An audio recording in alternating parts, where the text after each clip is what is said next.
ဘာပို့ထားလဲပို့ထားတာခဏတော့ခမတလို့ရှင်းအောင်လိုက်ရှာနေတာရှင်ကဝတ်ကမနဲ့ပြောနေတယ်ဆိုတော့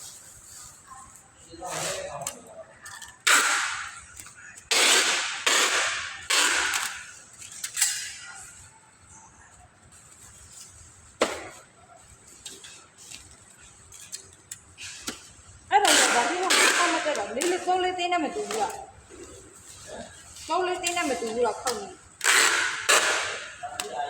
အဲ့ဒါခောက်နေလေအဲ့တော့ကိုလေးရဲ့နီးကိုပြောတာအဲ့နဲ့နီးရကောလေးတင်းနဲ့မတူဘူးလားတူပဲလေဟမ်ကောလေးတင်းနဲ့တူဘူးအဲ့ခဏတော့ခောက်တာမရဘူးတက်စီရေးလို့မှာ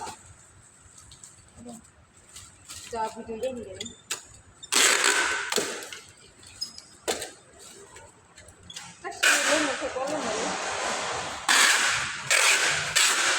ပြီးရင်မနဲ့ဖြတ်ရိပ်မယ်ဆိုပြေးလို့ရတယ်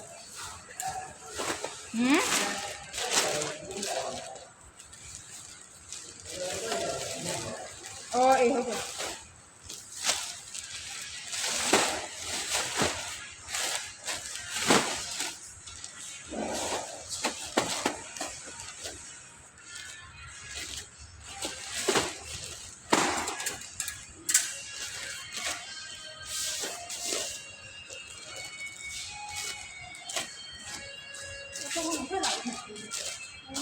看到了，看到了，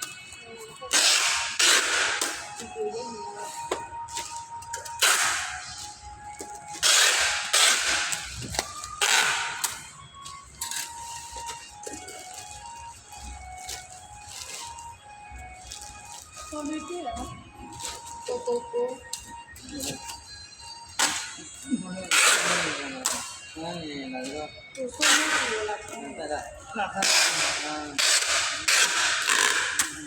ညမတိကြနဲ့အိမ်ရောက်မှတက်ကြ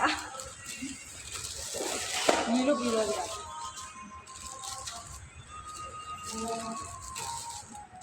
ဲ့ဒီတလုံးချင်း